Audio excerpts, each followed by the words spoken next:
స్తోత్రం. Hallelujah, hallelujah, hallelujah. Praise the lord.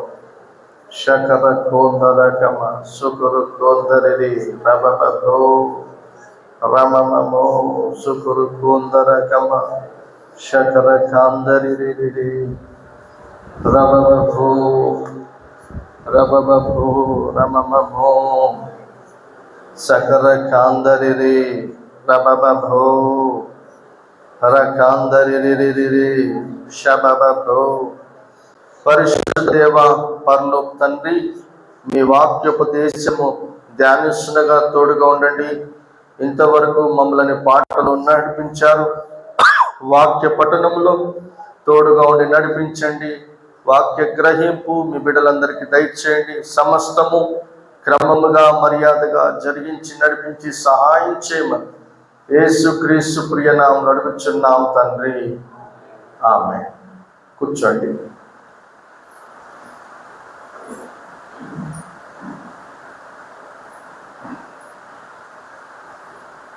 దేవునికి మహిమ కలుగునుగాక. హల్లెలూయా. మొదటిగా దేవాది దేవునికి, రెండవదిగా కూడొచ్చినటువంటి నా సంఘ సభ్యులందరికీ యేసుక్రీస్తు నామమున ప్రైజ్ లార్డ్ తెలియజేస్తున్నాను. Praise Lord. ఈ కాలర్ మైక్ ఒక సహోదరి మరి బహుమతిగా మనకిచ్చింది. ఆమె వాక్యము ఆన్లైన్లో వింటున్న కొద్దీ బ్లర్ రావడము, వాయిస్ సరిగ్గా లేకపోవడము, ఆ ఇబ్బందికరమైనటువంటి అనుభవాన్ని గ్రహించి మరి ఆ సహోదరి ఈ కాలర్ మైకు సమర్పించుకున్నది. దేవుడు తన్ను తన కుటుంబస్తులందరినీ దీవించి ఆశించునుగాక. ఆమేన్. హల్లెలూయా. పాత నిబంధన గ్రంథములో మొదట ప్రవక్తి ఎవరు? ప్రవక్తలున్నారు, ప్రవక్తులున్నారు. పురుషుణ్ణి ప్రవక్త అని పిలుస్తాను, స్త్రీలను ప్రవక్తి అని పిలుస్తాను. For man it is a profit, for women it is a ప్రాఫిటెస్. ఈరోజు బైబిల్ గ్రంథంలో మొట్టమొదటిసారిగా ప్రవక్తిగా పిలువబడినటువంటి వ్యక్తి గురించి మనం ధ్యానిద్దాం. ఆమె పేరు మిరియాము. హల్లెలూయా. మిరియాము ప్రవక్తి, ప్రాఫెటెస్ మిరియాము.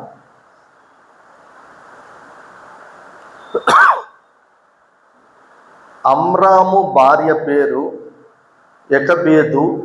ఆమె లేవి కుమార్తె. ఐగుప్తులో ఆమె లేవికి పుట్టింది. ఆమె అమ్రాము వలన అహరోను, మోషేను, వీరి సహోదరియగు మిరియామును కనెను. సంఖ్యాకాండం 26 అధ్యాయం 59వ వచనము. సంఖ్యాకాండము 26 అధ్యాయం 59వ వచనం. కహాతు అమ్రామును కనెను. అమ్రాము భార్య పేరు యోకెబేదు. ఆమె లేవి కుమార్తె. ఐగుప్తులో ఆమె లేవికి పుట్టింది. ఆమె అమ్రాము వలన అహరోనును, మోషేను, వీరి సహోదరియగు మిరియామును కనెను. మొదటి దినవృత్తాంతముల గ్రంథము 6వ అధ్యాయము 3వ వచనము. మొదటి దినవృత్తాంతముల గ్రంథము 6వ అధ్యాయం 3వ వచనం. అమ్రాము కుమారులు అహరోను, మోషే, కుమార్తె మిరియాము. అహరోను కుమారులు నాదాబు, అబీహు, ఎలియాజరు, ఈథామారు. ఇక్కడ అమ్రాము కుమారులు అహరోను, మోషే, కుమారులు. కుమార్తె పేరు మిరియాము. మిరియాము తన బుద్ధి బలము జ్ఞానముతో తన సహోదరుడు పసిబాలుడైన మోషేను ఈజిప్ట్ అంటే ఐగుప్తి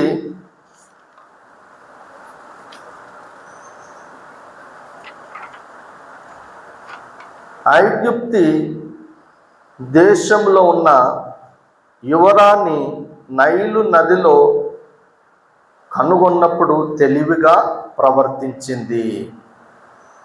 ఈ సందర్భం మనము ఎక్కడ ప్రస్తావించబడ్డదంటే నిర్గమకాండము 2వ అధ్యాయము 1 నుండి 8 వచనాలు చదువుతాను.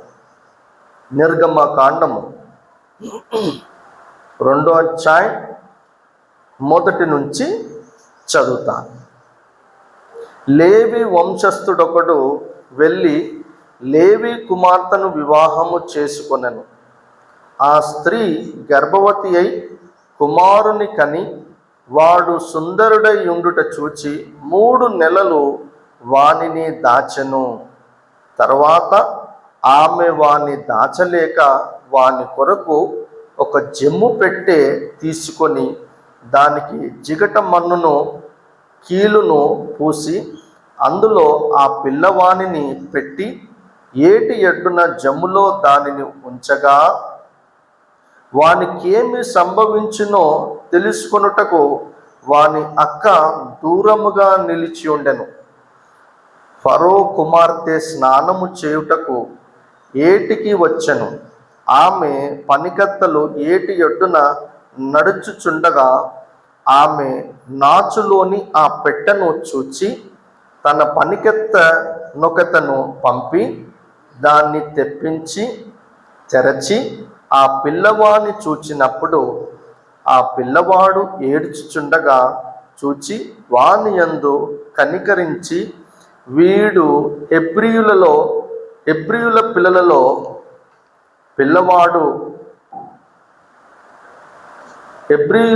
పిల్లలలో నొకడనెను.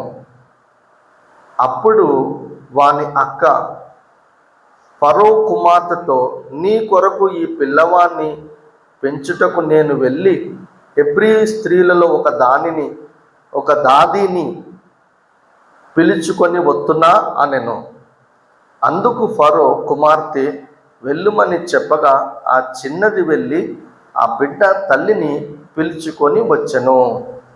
ఆ చిన్నదే మిరియాము. హల్లెలూయా. అదే రీతిగా నిర్గమకాండము అందులోనే 15వ అధ్యాయము 20వ వచనము 21వ వచనం. నిర్గమకాండం 15వ అధ్యాయం 20వ వచనం 21వ వచనం. మరియు అహరోను సహోదరియు ప్రవక్తియునగు మిరియాము, ఇక్కడ చక్కగా రాయడం, ప్రవక్తియునగు మిరియాము తంబూరను చేత పట్టుకొనెను. స్త్రీలందరూ తంబూర్లతోనూ నాట్యములతోనూ ఆమె వెంబడి వెళ్ళగా మిరియాము వారితో కలిసి ఇట్లు పల్లవి ఎత్తి పాడెను. యెహోవాను గానము చేయుడి, ఆయన మిగుల అతిశయించి జయించెను. గుర్రమును దాని రౌతులను సముద్రములో ఆయన పడద్రోసెను. అంటే ఈ సముద్రము 2 పాయలుగా మార్చబడినప్పుడు ఫరో యొక్క సైన్యము సముద్రంలో మునిగిపోయినప్పుడు దేవుడు మోషేను వాడుకున్న విధానాన్ని బట్టి మిరియాము చక్కటి పాటలతో నాట్యముతో దేవుణ్ణి గణపరిచింది. మిరియాము ఒక భక్తురాలే మాత్రమే కాదు, ఆమె ఒక ప్రవక్తి అని ప్రస్తావించబడ్డది. బైబిల్ గ్రంథంలో మొదటి ప్రవక్తి పేరు మిరియాము. ఈ విధముగా మిరియాము మనకు మొట్టమొదటిసారిగా తన పేరుతో బయలుపరచబడింది. నిర్గమకాండము 15వ అధ్యాయము 21వ వచనం ఇందాక చదివింది. మిరియాము వారితో కలిసి ఇట్లు పల్లవి ఎత్తి పాడెను. యెహోవాను గానము చేయుడి, ఆయన మిగుల అతిశయించి జయించెను. గుర్రమును దాని రౌతును సముద్రములో ఆయన పడద్రోసెను. మిరియాము ప్రవక్తిగాను అహరోను సోదరిగాను పాటలు పాడుచు నాట్యము చేయుచు జయస్తోత్రముతో ఇజ్రాయేలీల స్త్రీలను నడిపిస్తూ నాయకురాలుగా కనిపించుచున్నది. ఎర్ర సముద్రము దాటిన విజయోత్సవము ఇక్కడ కనపడుతున్నది. అంటే ఎర్ర సముద్రం దాటిన తర్వాత ఆ విజయవంతమైనటువంటి సందర్భాన్ని బట్టి మోషే అక్క అయిన మిరియాము పాటలతో నాట్యముతో దేవుణ్ణి కనపరిచింది. పాటలు పాడుచు నాట్యమాడుచు. ఈ లోకంలో 2 రకమైనటువంటి నాట్యాలు ఉన్నాయి. There are 2 type of dances in this world. ఒకటి పవిత్రమైన నాట్యం ఉన్నది, మరొకటి అపవిత్రమైన నాట్యం ఉన్నది. They are holy dance and another one is unholy dance.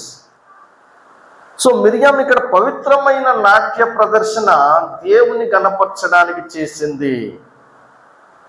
ఈ నిర్గమకాండము 15వ అధ్యాయము 1 నుండి 18 వచనాలు మోషే ఆలపించిన విజయ గీతికై ఉండగా 20వ వచనం నుండి తన సోదరి, అంటే మోషే యొక్క సోదరి అక్క ప్రవక్తి నడిపింపు కనబడుతున్నది. ఇది మోషే మొదటిసారి పల్లవితో ఆలపించిన గీతిక. దేవుడైన యెహోవా ప్రజలైన ఇశ్రాయేలు జనాంగమును మోషే దైవ క్రమములో నాయకుడిగా నడిపించాడు. స్త్రీలను విస్మరించక దేవుడు మిరియాము ప్రవక్తి ద్వారా వారిని ఎప్పటికప్పుడు హెచ్చరించడానికి మార్గదర్శిగా మిరియామును నియమించాడు. అంటే అక్కడ స్త్రీని విమర్శించలేదు, స్త్రీను చిన్న చూపు చూడలేదు. ఆమెను కూడా మోషే ప్రవక్త అయితే ఇక్కడ మోషే అక్క ప్రవక్తిగా ప్రస్తావించబడ్డది. ఆమె పాత్ర కూడా ఉన్నది ఇశ్రాయేలీ జనాంగం ఎదుట. మోషేకు మిరియాము పెద్దక్క. నైలు నదిలో జమ్మి తొట్టిలో మోషేను వదిలినప్పుడు ఆమె తల్లి మోషే బాధ్యతను అప్పగించిందని జేసిఫసు అను ఇజ్రాయేలీయుల చరిత్రకారుడు వ్రాసాడు. హూరు మిరియాము భర్త అని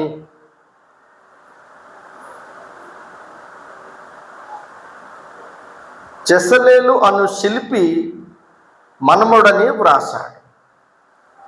ఇక్కడ ఒక ఇజ్రాయేలీయుడైన చరిత్రకారుడు జెసిఫస్ ఏమని రాసిందంటే, ఒక తల్లి యొక్క బాధ్యత అక్క నెరవేర్చింది. తన తమ్ముడు నైలు నదిలో వదిలినప్పుడు ఆ బాధ్యత, అక్కడ తల్లి తన కుమారుని చూసుకోవాలి, కానీ తల్లి అక్కడ లేదు, ఇంటి దగ్గర ఉన్నది. ఆ పిల్లవాడు ఎవరి చేతికి అప్పచెప్పబడుతుంది అని కనిపెడుతూ తల్లి యొక్క బాధ్యతను అక్కడ అక్క తీర్చింది అని ప్రస్తావించాడు. అదే రీతిగా ఇక్కడ జెసలేలు అని శిల్పి మనవడని రాశాడు. ఈ శిల్పి ప్రత్యక్షత గుడారపు నిర్మాణంలో సహాయకారి. మిరియాము భర్త హూరు అమాలేకీయులతో జరిగిన యుద్ధములో మోషే ఒక చేతిని అహరోనుతో పాటు ఎత్తి పట్టుకున్నాడు. ఇక్కడ జెసలేలు మనవడైతాడు. ఎవరికి? మిరియాముకు మనవడైతాడు. ఆయన ప్రత్యక్షత గుడారములో తన వంతు సహాయ సహకారాలు పనిముట్టుగా వాడబడ్డాడు. అయితే మిరియాము భర్త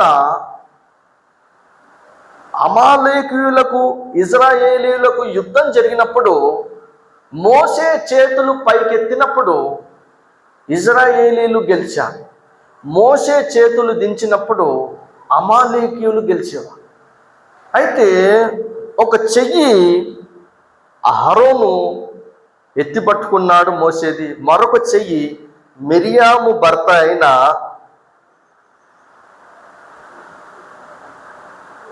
మిరియాము భర్త ఎత్తి పట్టుకున్నాడు. హూరు ఆయన పేరు.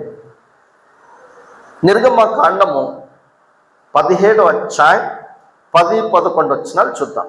ఈ యొక్క విషయము ప్రస్తావించబడ్డది. నిర్గమకాండము 17:1-7, 17వ అధ్యాయం 10-11 వచనాలు. యెహోషువ మోషే తనతో చెప్పినట్లు చేసి అమాలేకీయులతో యుద్ధమాడెను. మోషే అహరోను హూరు అనువారు ఆ కొండ శిఖరం ఎక్కిరి. అహరోను మోషే అన్న, హూరు మిరియాము భర్త. 11 వచ్చిన మోషే తన చెయ్యి పైకెత్తినప్పుడు ఇజ్రాయేలీలు గెలిచిరి. మోషే తన చెయ్యి దింపినప్పుడు అమాలేకీయులు గెలిచిరి.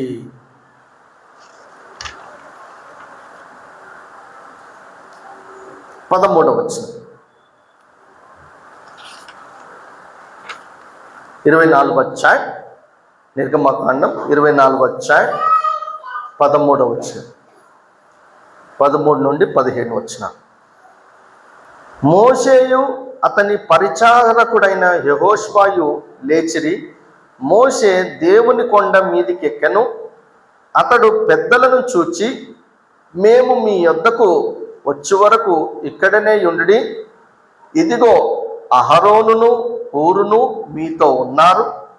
ఎవనికైనను వ్యాజ్యమున్న ఎడల వారి యొద్దకు వెళ్ళవచ్చునని వారితో చెప్పెను.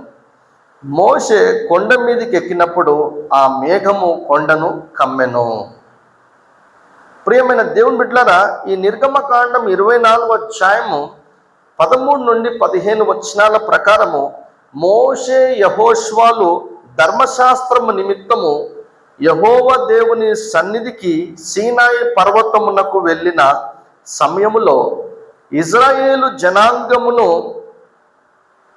విడిదిని కాయుటకు అహరోనుతో పాటు నియమింపబడ్డాడు. ఈ 2 సందర్భాలలో తప్ప మనకెక్కడ ఇతని గురించి వ్రాయబడలేదు. ఎవరి గురించి? మిరియాము భర్త అయిన హూరు గురించి ఈ 2 సందర్భాల్లో రాయబడింది. ఇంకెక్కడ రాయబడలేదు.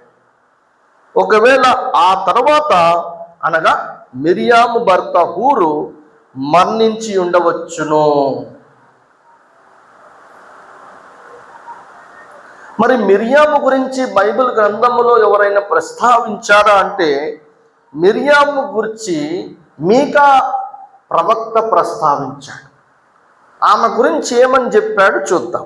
మీకా గ్రంథము 6వ అధ్యాయము 4వ వచనం. మీకా గ్రంథం 6వ అధ్యాయం 4వ వచనం.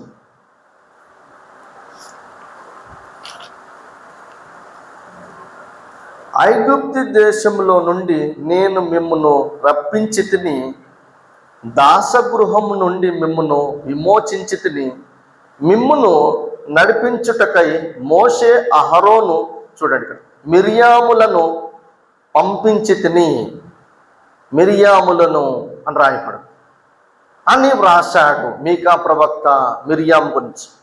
మిరియాము దేవుని చేత ప్రత్యేకింపబడిన ప్రవక్తి. గమనించండి, మిరియాము దేవుని చేత ప్రత్యేకింపబడిన ప్రవక్తి. ఒక గాయక బృందమును నడిపించిన వ్యక్తి. అంటే ఒక సంగీత బృందమును నడిపించిన వ్యక్తి.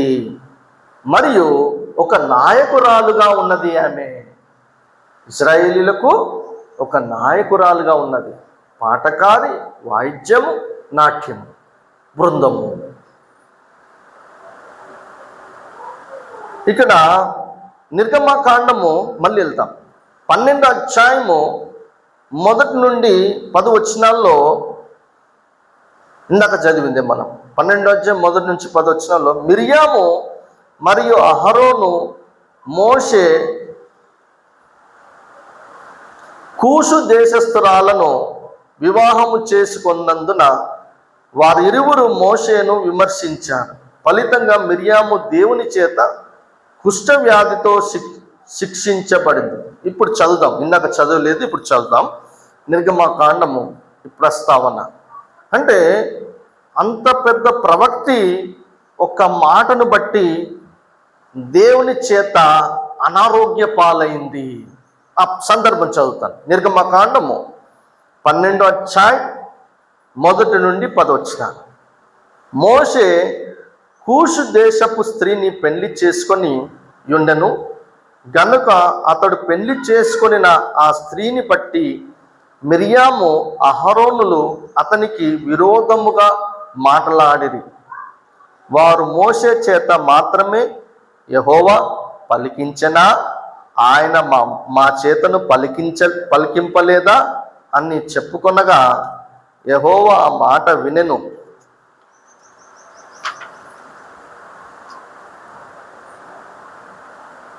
మోషే భూమి మీదనున్న వారందరిలో మిక్కిలి సాత్వికుడు. యెహోవా అంటున్నాడు, ఇక్కడ దేవుడు అంటున్నాడు, మీరు ముగ్గురు ప్రత్యక్షతపు గుడారమునకు రండని హఠాత్తుగా మోషే అహరోను మిరియాములకు ఆజ్ఞనిచ్చెను. ఆ ముగ్గురు రాగా యెహోవా మేఘస్తంభములో దిగి ప్రత్యక్షపు గుడారం యొక్క ద్వారం వద్ద నిలిచి అహరోను మిరియాములను పిలిచెను. వారిద్దరు రాగా ఆయన నా మాటలు వినుడి, మీలో ప్రవక్త యుండిన ఎడల యెహోవానకు నేను దర్శనమిచ్చి అతడు నన్ను తెలుసుకున్నట్లు కలలో అతనితో మాట్లాడుదును. నా సేవకుడైన మోషే అట్టివాడు కాడు, అతడు నా ఇల్లంతటిలో నమ్మకమైన వాడు. నేను గూఢభావములతో కాదు, దర్శనమిచ్చి ముఖాముఖిగా అతనితో మాట్లాడుదును. అతడు యెహోవా స్వరూపమును నిదానించి చూచును. కాబట్టి నా సేవకుడైన మోషేకు విరోధముగా మాట్లాడుటకు మీరేలా భయపడలేదనెను. యెహోవా కోపం వారి మీద రగులు కొనగా ఆయన వెళ్ళిపోయెను. మేఘమును ఆ ప్రత్యక్షత గుడారం మీద నుండి ఎత్తబడెను. అప్పుడు మిరియాము హిమము వంటి తెల్లని కుష్ఠగలదాయను. అహరోను మిరియాము వైపు చూచినప్పుడు ఆమె కుష్ఠగలదిగా కనబడెను. దేవుడు ఈ సందర్భంలో మోషే నమ్మకమైన వాడని, ముఖాముఖిగా దేవునితో మాట్లాడుటకు దేవునికి ఇష్టడని చెబుతూ ప్రవక్తి మిరియామును అహరోనులతో నేను దర్శనమందు కలలతోనూ మీతో సంభాషించలేదనని చెప్పాడు. ఇక్కడ మోషే కూషు దేశస్థురాల్ని వివాహం చేసుకుంటే అన్న ఏం చేశారంటే,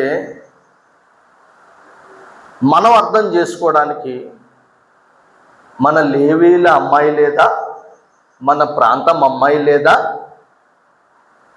గుర్తు తెలియని అమ్మాయిని ఈయన చేసుకున్నాడేంటి, మన కులం అమ్మాయిని చేసుకోవచ్చు కదా, లేవి కులం మన కులం కాదు, మన ప్రాంతం కాదు, ఎవతునో తెచ్చుకొని చేసుకున్నాడు అని మోషే మీద సనుక్కున్న వెంటనే దేవుడు ఏం చేసిండంటే, మీ ముగ్గురు ప్రత్యక్షత గుడారానికి రావండి అన్నాడు. ఎవరు? మోషేను, ఆరోను, మిరియాము. అతడు నా నమ్మకమైన సేవకుడు, నా ఇల్లంతటిలో నమ్మకమైన వాడు. నేను అతనితో ముఖాముఖిగా మాట్లాడతాను. ఈ విషయంలో నేను మాట్లాడలేనా? ఈ విషయంలో అతన్ని విమర్శించి ఎందుకు విమర్శించారు? ఆయన మాటలను బట్టి, నేను అతనితో మాట్లాడే విధానాన్ని బట్టి, ఆయనకు నాకున్నటువంటి ఆ సత్సంబంధాన్ని బట్టి ఎందుకు భయపడక ఎందుకు విమర్శించారు అని దేవుడు కోపముతో వెళ్ళిపోయాడు. దేవుడైన యెహోవా వెళ్ళిపోయిన తర్వాత మిరియాం ఏం అనుభవించింది? కుష్ఠరోగం అనుభవించింది.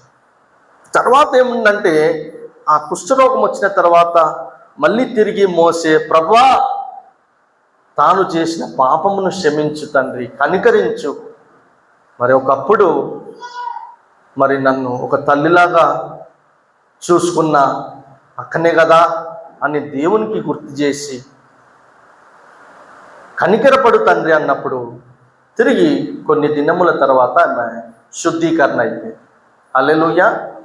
సో ఇక్కడ మనకు కావాల్సింది ఏంటంటే, మిరియాము చక్కని ప్రవక్తిగా ఉన్నది, కానీ మోషే విషయంలో సనుక్కున్నందుకు, నా చిత్తం లేనిది మోషే వివాహము కూసు దేశ ప్రాంతం ఎందుకు చేసుకుంటాడు? నా చిత్తం ఉంటేనే కదా చేసుకుంటాడు. నేను నిరాకరించి వద్దన్నప్పుడు ఆయన చేసుకుంటే తప్పు. నేను నిరాకరించలేదు, ఏమనలేదు. ఆయన చేసుకున్నా నేను అంగీకరించినప్పుడు మీకెందుకు ఆ సనుగుడు మోషే పట్ల అని దేవుడు ప్రశ్నించాడు, కోపపడ్డాడు. సో ఇది సందర్భం చూస్తున్నాం. అదే రీతిగా ఇందులో 6వ వచనం నుండి 8వ వచనంలో మోషే గుణం గురించి ప్రస్తావించబడింది. నమ్మకమైన వాడు నా ఇల్లంతటిలో, కలల దర్శనాల ద్వారా నేను మాట్లాడనా? నేను ముఖాముఖిగా మాట్లాడతాను, నా స్వరూపమును నిదానించి చూస్తాడని మోషే గురించి దేవుడు స్టేట్మెంట్ ఇస్తున్నాడు. ఆ తర్వాత మిరియాము అనేక ప్రకటనలు యెహోవా నుండి కలల ద్వారా, దర్శనం ద్వారా పొంది ఉండవచ్చు. అంటే ఎప్పుడైతే వారితో ముఖాముఖిగా దేవుడు ప్రత్యక్షత గుడారంలో పిలిచి మాట్లాడాడో, తర్వాత మిరియాముతో దేవుడు కలల ద్వారా, దర్శనాల ద్వారా మాట్లాడు. ఇక ముఖాముఖిగా మాట్లాడు. మోషేతో కంటిన్యూ అయిపోయింది ముఖాముఖిగా మాట్లాడు, కానీ మిరియాము దగ్గరకు వచ్చేసరికి ఇక కలలు, దర్శనాల ద్వారా మాట్లాడాడు, కానీ ఇక ముఖాముఖిగా పిలిచి మాట్లాడడం ఇంకా వీలు కాలేదు. అది మనం గ్రహించాలి. అహరోను, మిరియాములు మోషేపై తన వివాహ విషయంలో చేసిన తిరుగుబాటు దేవునికి ఇష్టము లేదు. ఈర్ష్యతో మోషే మీద అహరోను కన్నా ఎక్కువగా సనుగుట వలన కుష్ఠరోగముతో మొత్తబడింది, ఈర్ష్యపడ్డది. తన అన్న కంటే తమ్ముని మీద ఎక్కువగా సనుక్కున్నది. తన తమ్ముని కంటే చిన్న తమ్ముడు ఎవరు? మోషే మీద ఎక్కువ సనుక్కున్నది. ఆరోను కూడా సనుక్కున్నాడు, కానీ ఈమె ఏమని, దేవునికి అమ్మాయిలు లేరా? దేవుడు ఈయనకు బయలుపరిస్తేనే ఈయనను చేసుకున్నాడా అన్నట్టు విమర్శనతో సనుక్కున్నది. అందుకే మనము దేవుని పట్ల సనుగులు, సమస్యలు మనము మానాలి.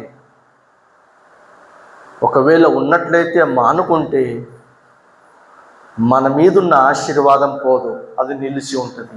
హల్లెలూయా. ప్రియమైన దేవుని బిడ్డలారా, మరి మిరియాము యొక్క ప్రస్తావన తర్వాత లేదు. అహరోను, మిరియాములు మోషేపై తన వివాహ విషయంలో ఈ తిరుగుబాటు వల్ల తర్వాత ఆమె ఆ యొక్క వ్యాధిని అనుభవించింది. మోషే ప్రార్థన చేసిండు, బాగైపోయింది. మరి బంగారు దూడ విషయంలో, దూడను చేసిన సందర్భంలో మిరియాము పాత్ర ఉందో లేదో తెలియదు. మోషే కొండ మీదకి వెళ్ళినప్పుడు మాకు ఒక దేవుడు కావాలని ఇజ్రాయేల్ ఏం చేశారు? అహరోను చేత బంగారు దూడని చేయించుకున్నారు.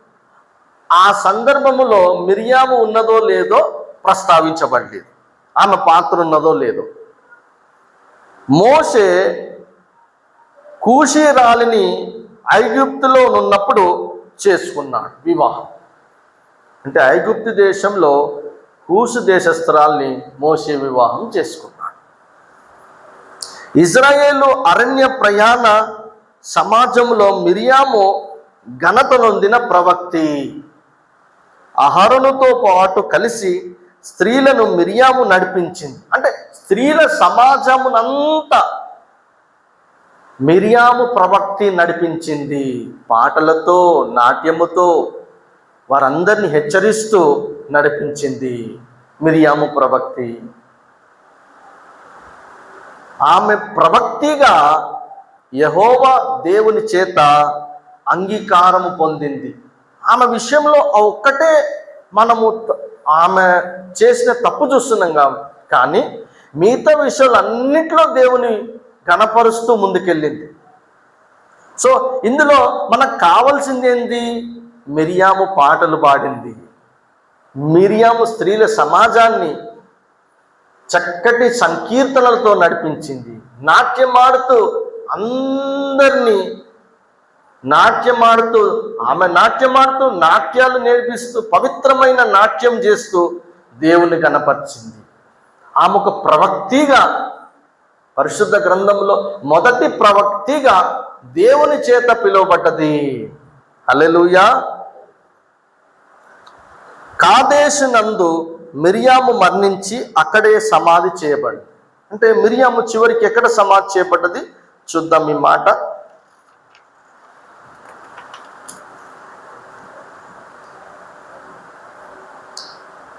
సంఖ్యాకాండము 20వ అధ్యాయం 1వ వచనం. సంఖ్యాకాండం 20వ అధ్యాయం 1వ వచనం.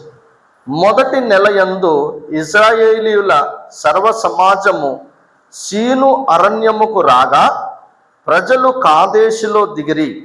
అక్కడ మిరియాము చనిపోయి పాతి పెట్టబడెను. అక్కడ మిరియాము యొక్క పదము అక్కడి వరకు ముగించబడ్డది. తర్వాత మళ్ళీ ఎక్కడ ప్రస్తావించబడ్డది? మీకా గ్రంథములో ప్రస్తావించబడ్డది. అంటే ఆమెను గురించి మీకా ప్రవక్త ఎత్తిపట్టి రాశాడు. కాబట్టి ప్రియమైన దేవుని బిడ్డలారా, మనము పాడే పాటలు దేవునికి ఇష్టమైతే చాలు. అది ఏ స్వరమైనా, మంచి స్వరం ఉంటే సంతోషం. ఆ స్వరములో లోపాలుంటే దేవుడు, నేను పాడే పాట దేవుడు విని ఆనందిస్తున్నాడు. నేను వాయించే వాయిద్యాలు దేవుడు విని ఆనందిస్తున్నాడు. మరి మిరియాము ఆ టైంలో ఎర్ర సముద్రము 2 పాయలుగా చీల్చబడినప్పుడు ఇజ్రాయేల్ ప్రజలు ఆ యొక్క సముద్రం మధ్యలో నడుస్తూ వెళ్ళినప్పుడు ఫరో సైన్యం మొత్తం సముద్రంలో ముంచబడినప్పుడు ఆ అద్భుతం చూసి వెంటనే పాట అందుకున్నది ఎవరు? మోషే అక్కైన మిరియాము ప్రవక్త పాట అందుకున్నది. ఆ అద్భుతం చూసి తన నోటితో ఒక పాట అలంకరముతో దేవుణ్ణి గణపరిచింది.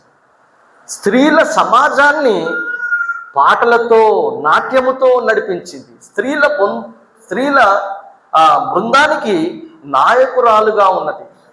మరియు దేవుని చేత ప్రవక్తిగా పిలువబడ్డది.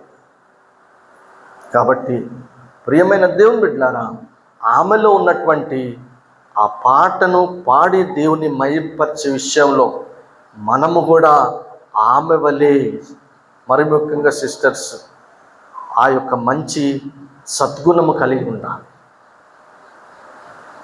ఆమె ఒక ప్రవక్తిగా పిలువబడ్డది దేవుని చేత. కాబట్టి మరి మోషేకు సహకారిగా ఉన్నది.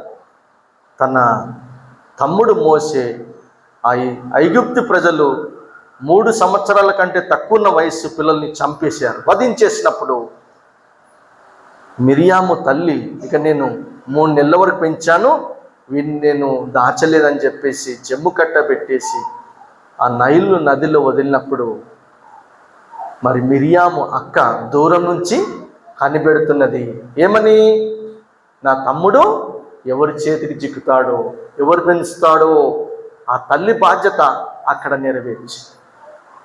సో కుటుంబంలో స్వార్థాలు ఎక్కువైపోయినాయి నేటి తరములో. ఒకరి బాధ్యత ఒకరు తీర్చుకునే సద్గుణం కలిగి ఉండాలి. అక్కడ తల్లి ఆ సందర్భాల్లో లేదు, ఇంటి దగ్గర ఉన్నది, రహస్యముగా ఉన్నది. కానీ తల్లి బాధ్యత అక్క తీర్చింది. తమ్ముని యొక్క బాధ్యత తల్లిగా అక్క తీర్చింది. కొన్ని సందర్భంలో మనకు తల్లిదండ్రులు వయసుని బట్టో అనారోగ్యాన్ని బట్టో గతించిపోవచ్చు, మన్నించవచ్చు. కానీ మన బాధ్యత మన వంతు మనము చేయడము ధర్మము. హల్లెలూయా. మిరియాము ప్రవక్తి గురించి మనము ఈరోజు ధ్యానించుకుందాం. దేవుడు తన మాటను దీవించి ఆశించునుగాక. కళ్ళు మూసుకో. పరిశుద్ధ దేవ, పరలోక తండ్రి, సర్వోన్నతుడ, సర్వశక్తిమంతుడా నీకు స్తోత్రం. మిరియాము ప్రవక్తి పాటలతోనూ నాట్యముతోనూ మిమ్మల్ని గణపరిచింది తండ్రి. అదే రీతిగా మిరియాము ప్రవక్తి ప్రభా స్త్రీల బృందాన్ని పాటలతో నాట్యముతో పవిత్రమైన నాట్యముతో వారందరినీ నడిపించింది. స్త్రీల సమాజానికి ఇజ్రాయేలీలకు ఒక నాయకురాలుగా ఉన్నది. సో మిరియాము ప్రవక్తిలో ఉన్నటువంటి ఆ సద్గుణాన్ని బట్టి మీకు స్తోత్రం. ప్రవక్తిగా పిలువబడింది మీ చేత, అందుని బట్టి నీకు స్తోత్రాలు చెల్లిస్తూ యేసుక్రీస్తు ప్రియ నామంలో అడుగుచున్నాము తండ్రి, ఆమేన్. దేవునికి మహిమ కలుగును గాక.